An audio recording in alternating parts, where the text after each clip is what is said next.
नमस्कार मंडळी, चला तर आज आपण बनवूया आलू मेथी पराठा. लहान मुलं तुम्हाला माहीतच असतील, मेथीची भाजी खाण्यासाठी थोडी किरकिरच करतात. पण हे पौष्टिक हिरवीगार भाजी ही पोटात तर गेलीच पाहिजे.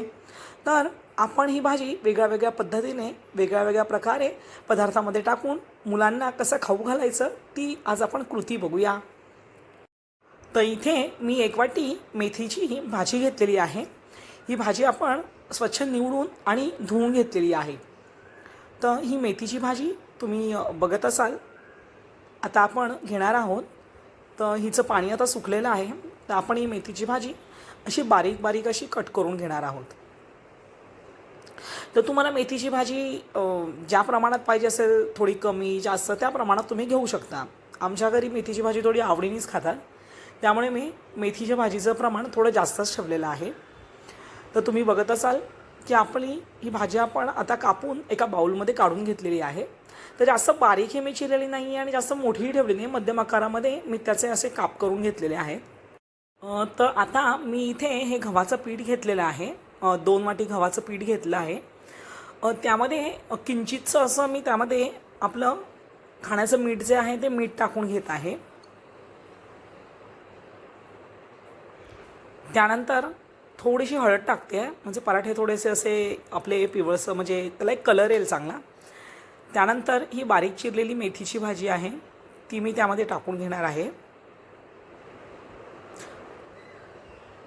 सोबतच आता इथे आपण थोडं जिरं घेतलेलं आहे. तर मी अर्धा चमचा जिरं टाकून घेत आहे. जिऱ्याने थोडी एक खमंग अशी चव येते. इथे मी थोडा ओवा घेतलेला आहे. तर ओवा हा थोडा मी दोन्ही हाताच्या तळहातावरती चोळून ओवाही फिरवून टाकून घेणार आहे. ओवाही पोटासाठी चांगला असतो आणि पराठे बनवताना ओवा आणि जिरं टाकलं की त्याने पण ही खाण्यासाठी एक मस्त अशी एक वेगळीशी एक हलकीशी चव येते. तर आता मी हे सर्व मिश्रण मिक्स करून घेतलेलं आहे. इथे मी 2 ते 3 चमचे तेल टाकून घेणार आहे आणि तेल टाकल्यानंतर मी हे पीठ सर्व असं मिक्स करून घेणार आहे. पराठ्यासाठी आपण थोडं मध्यम असंच पीठ मळून घेतो, म्हणजे जास्त पातळही नाही आणि जास्त घट्टही नाही. तर तुम्ही बघत असाल की मी असा एक पिठाचा डो बनवून घेतलेला आहे. एक पिठाचा मस्त असा गोळा झालेला आहे.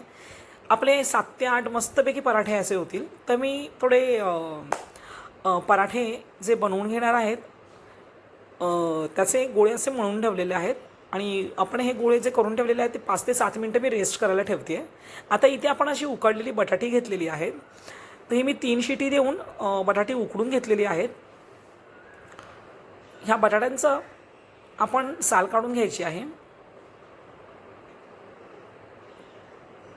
बटाटी जास्त शिजवूही नये. तर तुम्ही बघत असाल की इथे मी 5 बटाटी घेतलेली आहे, त्यांची मी मस्त अशी साल काढून घेतलेली आहे. तर ही बटाटी जी आहेत ना, मी हाताने कुस्करणार नाही आहे, कारण की त्याच्या गुठळ्या राहतात. मग आपण पराठे बनवताना ना बटाटा नेहमी किसून घ्यावा, जो शिजवलेला बटाटा आहे. मग कुठेही बटाट्याचा ना असं गुठळी राहणार नाही. तर इथे मी एक एक करून असे बटाटे किसून घेत आहे. तर तुम्ही बघत असाल काय मऊसर असा किस त्याचा पडत आहे आणि बटाटे शिजलेले आहेत, त्यामुळे हार्डली 1 मिनिटमध्ये त्याचा किस आपण करून घेऊ शकतो.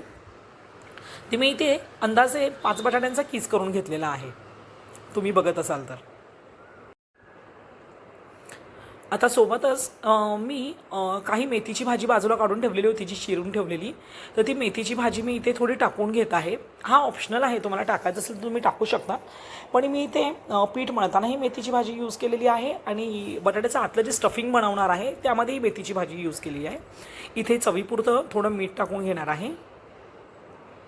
त्यानंतर हलकीशी अशी मी हळदही थोडीशी टाकून घेणार आहे. हळद ही शरीरासाठी खूप उपयुक्त असते. सोबत मी इथे गरम मसाला घेतलेला आहे. तर मी इथे थोडा गरम मसालाही टाकून घेणार आहे. सोबतच तुमच्याकडे जर चाट मसाला असेल तर चाट मसालाही तुम्ही थोडा टाकून घ्या. ही लाल मिरचीची पावडर आहे. ही आम्ही घरीच बनवतो, लाल मिरचीची पावडर. तर तुम्ही आता बघत असाल हे सर्व आपण टाकून घेतलेलं आहे. हा बघा, हा मी थोडा चाट मसालाही, एक त्याने टँगी असा फ्लेवर येतो थोडासा हलकासा, मग मी चाट मसालाही इथे टाकून घेतलेला आहे.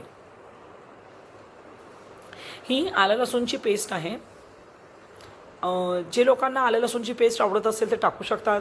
जे आलं लसूण खात नाही त्यांनी नाही टाकलं तरी ते ऑप्शनल आहे, पण आलं लसूणाच्या पेस्टने एक थोडी चव येते पराठ्याला चांगली. तर आता आपण हे जे स्टफिंग बटाट्याचं आणि मेथीचं टाकणार आहे ते पूर्णपणे असं मिक्स करून घेणार आहे. तर तुम्ही बघत असाल की आपला मेथी आणि बटाट्याचा हा स्टफिंग पराठ्यासाठी तयार झालेला आहे. तर तुम्ही पराठे बनवण्याच्या अगोदरच ह्याचे छोटे छोटे असे हे स्टफिंगचे गोल पुरणाचे आपण कसे गोळे बनवतो तसे हे छोटे छोटे बॉल्स मी बनवून घेतलेले आहेत. तर तुम्ही आता बघत असाल की आपलं स्टफिंगही रेडी आहे, जे आलू आणि मेथीचं आहे, आणि आपलं गव्हाचं पीठ ज्यामध्ये आपण थोडी मेथी टाकून जे छोटे छोटे पेढे करून घेतलेले होते तेही आपले रेडी आहेत. तर चला, तर आता आपण जाऊया फायनल कृतीवरती. तर इथे मी एक गव्हाची लोई घेणार आहे. तर आपण जसं सेम पुरणपोळी करतो सेम कृती मी इकडे फॉलो करणार आहे. तर त्यामध्ये हे जे स्टफिंग आपलं आलू आणि मेथीचं आहे ते स्टफिंग मी त्यामध्ये टाकून घेणार आहे. आणि तुम्ही बघत असाल की मऊसर अशा हाताने आपण ते पूर्ण असा गोळा बनवत आहोत की आपलं स्टफिंग त्या गव्हाच्या पिठाच्या आतमध्ये पूर्णपणे गेलं पाहिजे, ते कुठूनही बाहेर नाही आलं पाहिजे. तर आता हा आपला मस्तपैकी पराठा बनवण्यासाठी तयार आहे. आता मी याला थोडं गव्हाचं पीठ लावून घेत आहे म्हणजे ते खाली चिटकणार नाही, आणि मऊसर असं हाताने आपण हा पराठा लाटून घेणार आहोत. तर तुम्ही बघत असाल काय मस्त असा गोलसर असा पराठा आपला तयार झालेला आहे. तर तुम्ही बघत असाल की आपलं स्टफिंग मस्तपैकी आतमध्ये स्प्रेड झालेलं आहे. इथे मी गॅसवरती तवा गरम करायला ठेवलेला आहे, त्यावरती थोडंसं मी तेल टाकून घेणार आहे. आणि मी हा आपला आलू मेथीचा पराठा त्यावरती आता गरम करण्यासाठी टाकला आहे. गॅस हा नेहमी मंद आचेवरती असावा म्हणजे पराठा हा मस्त खमंग असा भाजला जातो. तुम्हाला जर तूप आवडत असेल तर तुम्ही तूप टाकू शकता. मी इथे तेल वापरलेलं आहे. काहीकांना आमच्या घरामध्ये तूपही आवडतं पराठ्यावरती, तर मी काही पराठे हे तूप लावूनही करते कधी कधी. तर ज्याची जशी चॉईस. कधी कधी काय काय जणांना तेल आणि तूपही नाही आवडत, तर तेही नाही लावलं तरी ते खाण्यासाठी मस्त लागतं. तर इथे मी दोन्ही बाजूने पराठा भाजून घेणार आहे. तर तुम्ही बघत असाल आपला पराठा काय मस्त असा फुगलेला आहे. बघा त्याचा काय मस्त असा तो आतून असा एकदम गोलसर फुगलेला आहे. म्हणजे तुमचा हा पराठा एकदम मस्त झालेला आहे. तर इथे मी सोबतच थोडी चटणी करणार आहे. तर मी इथे मिरची घेतलेली आहे, जिरं, आलं लसूण, मीठ, कोथिंबीर, थोडं सुकं खोबरं घेतलेलं आहे कारण की माझ्याकडे ओलं खोबरंच अवेलेबल नव्हतं, आणि थोडे चणे घेतलेले आहेत. तर तुम्ही खोबरं जे आहे ते ओलं किंवा सुकं दोन्ही घेऊ शकता. मला तात्पुरती खाण्यासाठी चटणी एक बनवायची होती म्हणून मी माझ्याजवळ सुकं खोबरं अवेलेबल होतं म्हणून मी सुकं खोबरं घेतलेलं आहे. आलं तुम्ही किंचितसं टाकायचं आहे. तर इथे मी हे सर्व मिश्रण हे मिक्सरच्या भांड्यामध्ये टाकून त्याची ना एक ग्रीन चटणी बनवून घेणार आहे. तर मिक्सरच्या भांड्यामध्ये मी 1 बाऊल खोबरं टाकून घेतलेलं आहे किसलेलं. त्यानंतर त्यामध्ये हे थोडं डाळे आहेत ज्याला आपण चणं म्हणतो, तर हे चणे मी त्याच्यामध्ये टाकून घेतलेले आहेत.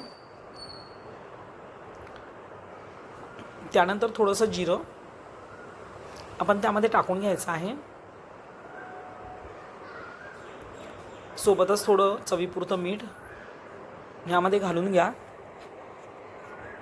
त्यानंतर 7-8 लसणाच्या पाकळ्या मी इथे टाकलेल्या आहेत. कोथिंबीर, थोडंसं आलं मी कट करून घेतलेलं होतं, तर चिमूटभर आलंही मी तिकडे टाकून घेत आहे. काही जण अद्रक नाही वापरत तरी चालेल, पण अद्रक हे चांगलं असतं शरीरासाठी. अर्धा चमचा मी इकडे साखरही टाकून घेत आहे.